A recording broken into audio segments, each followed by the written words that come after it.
Si vous connaissez Freepik, vous devez sûrement connaître leurs autres projets, non? Si ce n'est pas le cas, laissez-moi vous présenter Flaticone.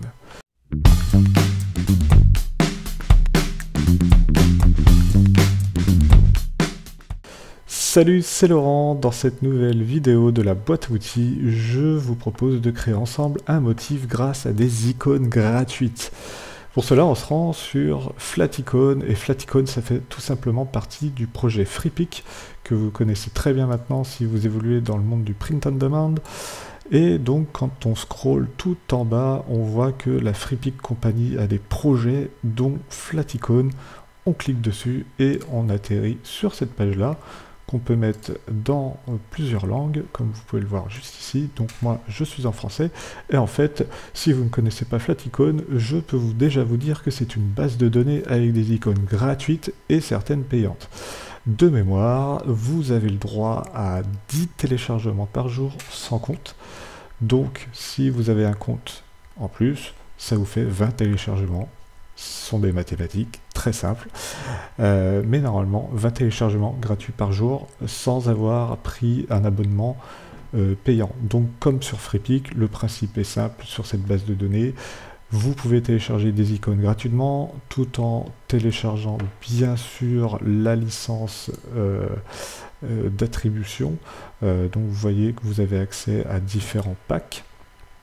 Donc ici par exemple on va prendre le pack origami, vous pouvez télécharger tout le pack ou vous pouvez télécharger seulement l'icône en PNG ou en SVG. Donc, vous voyez, vous avez le choix dans la taille et en fait ensuite vous téléchargez tout simplement la licence Flaticone qui est juste ici, qui est gratuite pour usage personnel et commercial avec la mention bien sûr du nom Flaticone. Gros avantage sur cette plateforme, c'est que vous pouvez avoir différentes versions aussi des icônes et vous pouvez modifier les icônes aussi à votre guise en changeant de couleur et de forme les icônes. Mais là n'est pas le propos, car ça c'est déjà assez puissant. Et donc le principal outil que je voulais vous montrer sur Flaticone, c'est comment est-ce qu'on peut créer en fait à partir de ces icônes là des motifs. Et donc pour cela vous retournez sur la page d'accueil de Flaticone et vous scrollez un tout petit peu pour aller jusqu'au motif, jusqu'à la rubrique motif. En fait là on vous explique que Flaticone a plein d'outils pour travailler de manière pro, et donc dont l'outil motif, et vous voyez que là on peut créer ces motifs très facilement. Donc on va cliquer sur en voir plus et on va venir essayer ce petit module très rapidement ensemble. Alors hop, on va tout de suite créer un motif. Donc on arrive sur cette interface. Alors il vous explique les étapes. Donc première étape, choisissez des icônes, choose your favorite and drop them in the workspace. Donc là c'est tout simple. On va prendre des icônes qu'on kiffe. Moi j'ai envie de faire un truc d'été avec des fruits, donc avec fruit. J'adore, hein, j'ai un super accent anglais, vous moquez pas en commentaire s'il vous plaît. Si vous êtes encore là, abonnez-vous, j'ai pas pensé à vous le dire en début de vidéo. Et donc moi je vais créer un petit motif avec des ananas. Hop, nanana. Et donc vous voyez que quand j'arrive sur quand je clique sur mon motif, vous voyez que tout est déplaçable. Juste en cliquant sur un icône, tout le motif se déplace.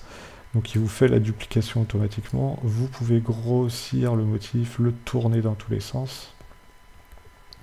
Voilà, donc là c'est l'icône qui va être qui va se mettre, donc là c'est l'icône qui va se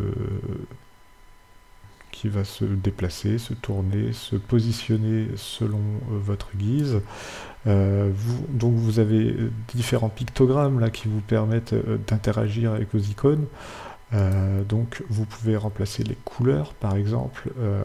Si je clique sur la couleur sélectionnée qui est le jaune, qui est la couleur principale de mon ananas, et que je veux le passer en orange, et ben c'est tout à fait possible, même si c'est très moche. Et si je veux rétablir cette couleur là, Eh bien, c'est simple, je retourne sur les couleurs du document et je rechoisis mon jaune. Vous pouvez faire une symétrie de vos icônes, vous pouvez jouer sur la transparence de vos icônes, vous pouvez bien sûr les copier-coller, et donc là, vous venez déplacer pour créer un autre niveau sur votre motif. Et vous pouvez aussi les passer en premier plan ou en arrière-plan grâce à l'avant-dernière icône, et le dernier icône vous servira à supprimer le motif. Voilà, voilà. Donc ensuite on peut rajouter des trucs un petit peu plus été, des trucs qui font été, des fraises par exemple, ça fait été ça. Hop, des petites fraises qu'on vient rajouter ici. Donc vous voyez, vous pouvez composer très très vite en 2 temps 3 mouvements un motif plutôt sympa. Voilà, là il est sur fond blanc. Par contre, vous pouvez très bien changer votre background ensuite et mettre du vert, mettre du bleu, mettre la couleur que vous souhaitez. Voilà, nous on va mettre un petit truc pastel, hop, qui fait un peu été. Donc là c'est pas mal. Et ensuite, gros avantage, vous pouvez partager, non je déconne, ça c'est pas un avantage, c'est normal, mais vous pouvez surtout télécharger votre motif, lui donner la taille que vous voulez. Donc là c'est une taille qui est à mon avis en pixels. Hop, donc là ici si vous voulez conserver les proportions, comme dans tout logiciel de graphisme, vous voyez, hop, et si je veux faire 1000 par exemple, pixels par 1000 pixels, hop, et ben voilà, j'ai ça. Donc par exemple, si vous voulez importer ce motif là pour le mettre sur un t-shirt print on demand, eh bien vous l'importez directement en 2000 par 2000 ou 3000 par 3000, vous faites download, là j'ai choisi le PNG, donc hop, je peux le mettre en PNG. La taille des pixels, donc ça on peut la gérer aussi. Hop, on peut mettre 400 pixels, donc ça à voir, hein, faut faire des tests, hein, parce que là c'est pas un outil que j'utilise tous les jours, je suis honnête avec vous là-dessus, mais il faut faire des tests là-dessus sur la taille des pixels, voir ce que ça donne. Voilà, et donc vous faites télécharger, et donc là vous avez un premier pattern qui est en PNG. Vous pouvez bien sûr le télécharger en JPEG, donc là c'est très bien, pareil, on a la taille des pixels. Vous pouvez télécharger en SVG, et là ça devient très intéressant parce que le SVG, vous savez bien qu'on peut l'ouvrir bien sûr avec Illustrator, comme vous le voyez sur mon petite icône en haut, mais vous pouvez aussi l'ouvrir avec Affinity Designer. Je vous rappelle que cette chaîne est aussi consacrée à la suite Affinity, car je switch de Illustrator vers Affinity, de Adobe vers Affinity. Donc n'hésitez pas à aller voir certaines de ces vidéos si vous êtes intéressé par la suite de logiciels Affinity. Et donc on continue ce petit tuto après cet aparté. Vous pouvez aussi ouvrir les SVG bien sûr avec Inkscape. Donc maintenant on va faire le test ensemble, on se retrouve devant les logiciels. Donc voilà, après avoir ouvert mes logiciels, on se retrouve dans Inkscape. Ça doit être la première fois que je vous en parle sur la chaîne, mais bon, Inkscape c'est un logiciel de dessin vectoriel gratuit qui est pas mal pour les débutants si vous voulez pas investir dans un vrai logiciel professionnel qui demande quand même pas mal de bidouilles, donc c'est un peu embêtant.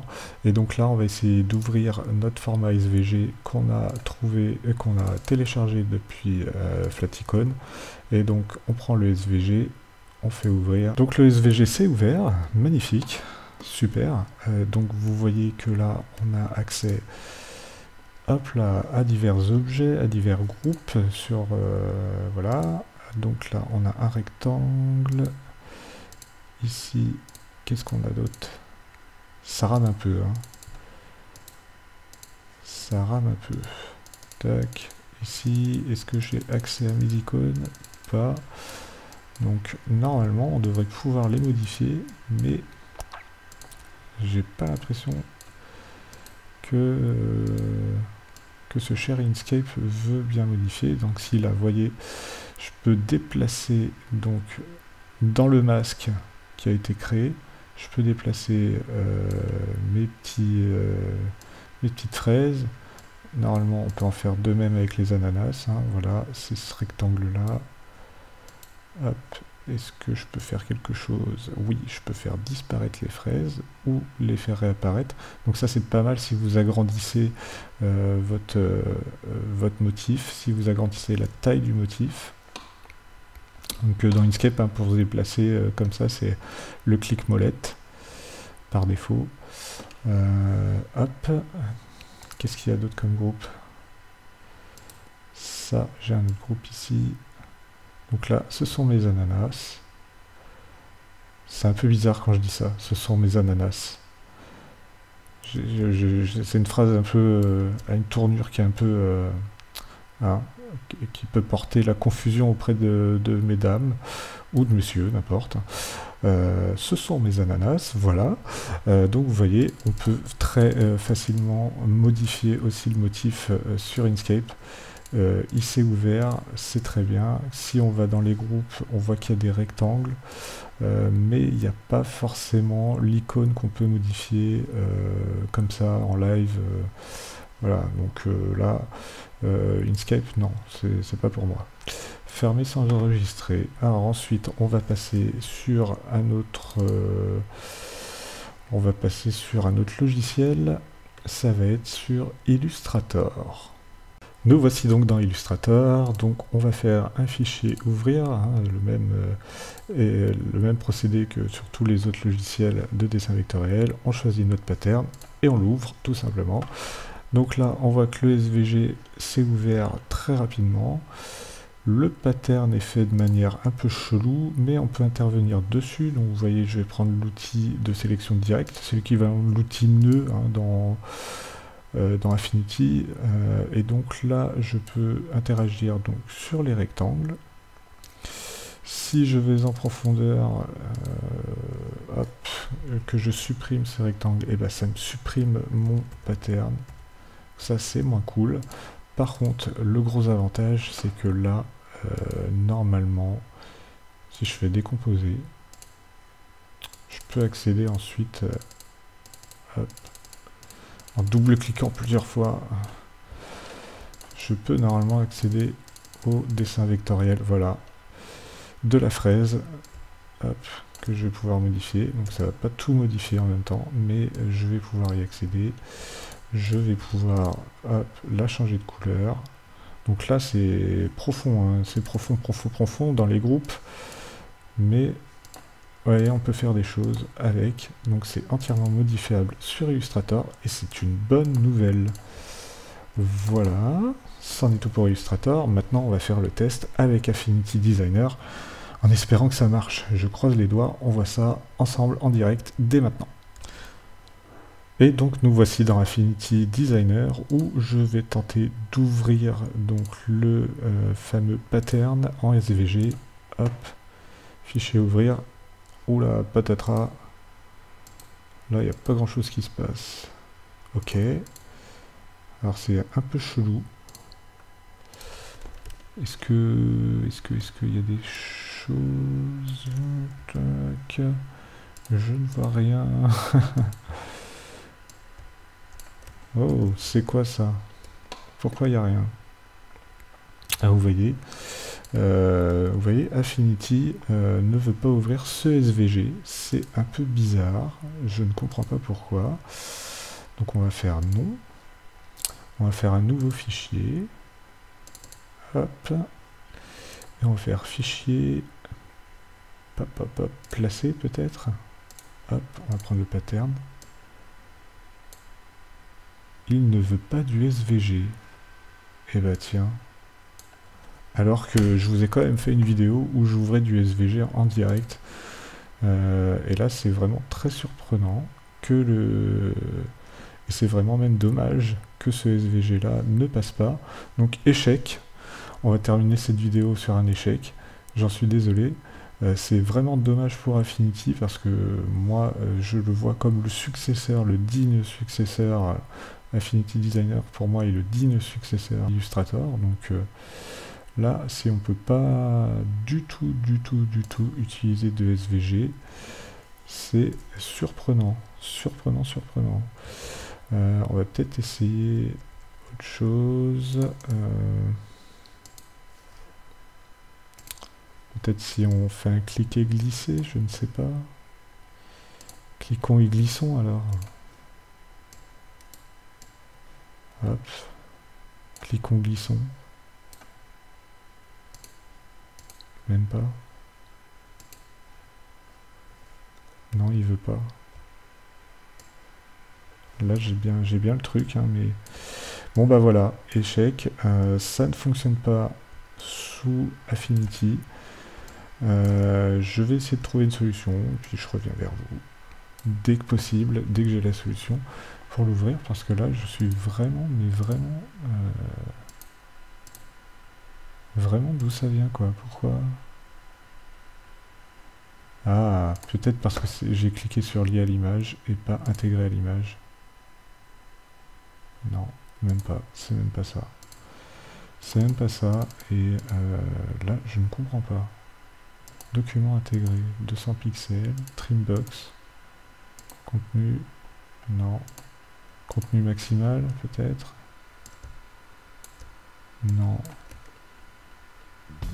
Ah, si, j'ai un truc là. Ah, j'ai juste le rectangle en fait. Bon bah voilà.